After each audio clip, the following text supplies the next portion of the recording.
বিধানসভা ভোট আর কিছুদিন পরেই। কাকে চাইছো? ভবনগোলায় ভবনলায় কাকে চাইছো? মুখ্যমন্ত্রী হিসাবে কাকে চাইছো? ভবনগোলায় রিয়াজ হোসেন সরকার।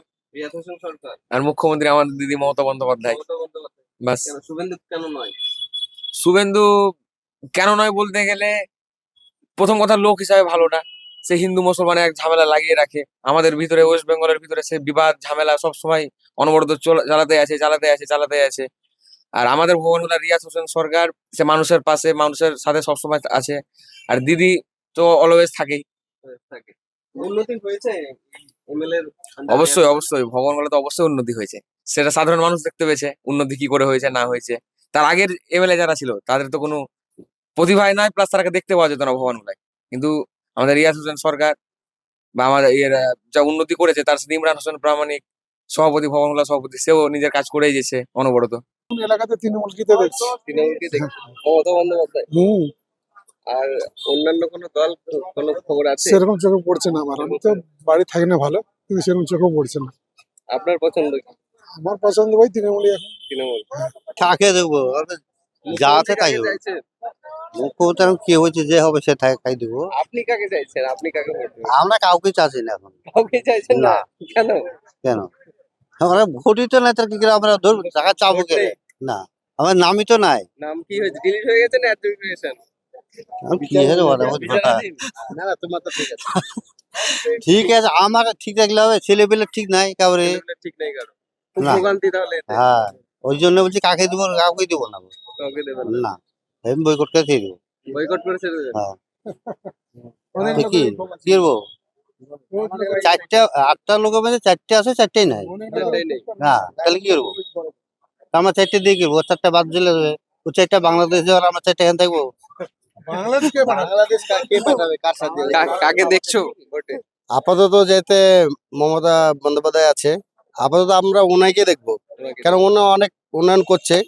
এবার যে রিয়াজ হোসেন সাহেব আছে আমাদের এখানকার এমএলএ, উনি ভালোই কাজ করছে, খারাপ কাজ করছে না। তো আমরা ওনাকে দেখবো ওনাকে দেখো। নিশ্চয়ই।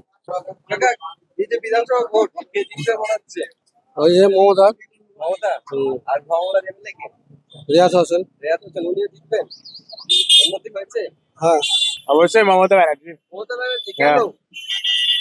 যাই হোক যতই হোক, ডাকাতি তো করে না বিজেপির মতো। যেভাবে অবশ্যই ডাকাতি করে, যেভাবে হেড স্পিচ দেয়, যেভাবে ভগবান কে জিতবে এমএলএ হিসেবে? রিয়াদ বাবু। হ্যাঁ, কারণ অনেক কিছু করেছে। ভবনগুলোকে আলোকিত করে দিয়েছে। আলোকিত করে হ্যাঁ, অবশ্যই আলোকিত করে দিয়েছে। তাছাড়া অন্য কোনো? অন্য কোনো করছে, অবশ্যই করছে। যে এর আগে যুবশ্রী ঢুকেছে? হ্যাঁ ঢুকেছে, অবশ্যই ঢুকেছে। ঢুকেছে? হ্যাঁ ঢুকেছে, রেরাটা ঢুকেছে, আমাদের সবারই ঢুকেছে। হ্যাঁ, সবারই ঢুকেছে। কে জিতবে? মমতা। মমতা বন্দ্যোপাধ্যায়? হ্যাঁ, কেন? উন্নতি করেছে? ভালো ভালো ভালো আছে।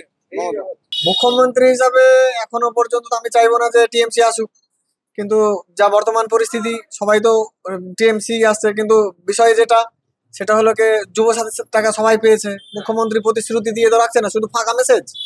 ঠিক আছে, অ্যাকাউন্টে তো টাকা ক্রেডিট হচ্ছে না, বা যুবসাথী সম্পর্কে হাজার হাজার ছেলে ক্রেডিট হয়ে গেল, আপনাদের হয়নি? না, আমাদের কাছে শুধু 9 তারিখে ফাঁকা হোয়াটসঅ্যাপে একটা মেসেজ এসেছে। আপনার ঢোকেনি? না, আমার তো ঢোকেনি। বা আমার কি, আমি তো এখানে অনেকেরই অ্যাপ্লাই করেছি, বা অনেকেই আমার কাছে আসছে, দাদা আমার টাকা ঢুকছে না কেন। আপনার বাড়ি? আমার বাড়িরও কারো ঢোকেনি। বাংলা টাকার ঢোকেনি? তো ওই যে বললাম যে অনেকেই তো আসছে, যে ব্যাপারটা যেটা হচ্ছে যে আসছে যে দাদা আমার মেসেজ এসেছে কিন্তু অ্যাকাউন্টে টাকা ক্রেডিট হচ্ছে না। তো যুব সম্প্রদায়ের একটাই মানে প্রতিবাদ, যে টাকা না পেলে ভোট দেওয়া হবে না, ভোট দেওয়া হবে না? ভোট দেওয়া হবে না। তাদের ভোটার লিস্টে কি ভোট আছে না আন্ডার? হ্যাঁ হ্যাঁ, অবশ্যই অবশ্যই আন্ডার অ্যাডজুডিকেশন ছিল, কিছু কিছু তো ক্লিয়ার হয়েছে। আমি দেখলাম যে আমাদের 62 নম্বর বিধানসভায় আপাতত আমার কাছে যতক্ষণ পর্যন্ত সার্চ হয়েছে, ওই ওড়াহারের দিকে কোনো একটা বুথের, হয়তো একটা বুথের ওই 500 জনের মধ্যে 371 জনের ক্লিয়ার হয়েছে, প্রায় 155 বা 56 জন এখনো আন্ডার অ্যাডজুডিকেশনই দেখাচ্ছে। আচ্ছা, আপনার পার্সোনাল চয়েস কি? মুখ্যমন্ত্রী মমতা বন্দ্যোপাধ্যায় না শুভেন্দু অধিকারী? না, যদি শুভেন্দু অধিকারী বলেন তাহলে আমি যাব না। তার থেকে মমতা বন্দ্যোপাধ্যায় অনেক ভালো। অনেক ভালো। এবং তাছাড়া অন্য কোনো বিকল্প? অন্য কোনো বিকল্প যদি বামফ্রন্ট বা কংগ্রেস আসে তাহলে খুবই ভালো হবে। হয়ে আসবে? মনে হয় না তো আসবে, কারণ ওদের তেমন কোনো দেখতে পাচ্ছি না।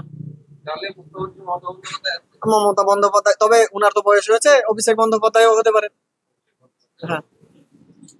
আপনারা দেখছেন যে যুবসাথীর টাকা কিন্তু অনেকে ঢোকেনি, সেই নিয়ে কিন্তু ক্ষোভে ফুঁসছে এই যে 62 নম্বর বিধানসভার যে ভগবানগোলা এখানকার যুব সম্প্রদায়, তারা কিন্তু ক্ষোভে ফুঁসছে বলে এমনটাই জানা যাচ্ছে যে এখানে যারা অনলাইনে অ্যাপ্লাই করে, যেই দোকান সেই দোকান থেকে যে অনলাইন অ্যাপ্লাই করে দেয় তাদেরকে করে দিয়েছে, এবং তার কাছে এসে বিভিন্ন ফর্ম ফিল আপের সঙ্গে যোগাযোগ রাখে, সেই দোকানে এসে দোকানদার কিন্তু এমনটাই বলছে। ক্যামেরায় জয়ন্ত দত্তর সঙ্গে আমি আব্দুল আহাদ, আপনারা দেখছেন রাজ্য ভগবানগোলা।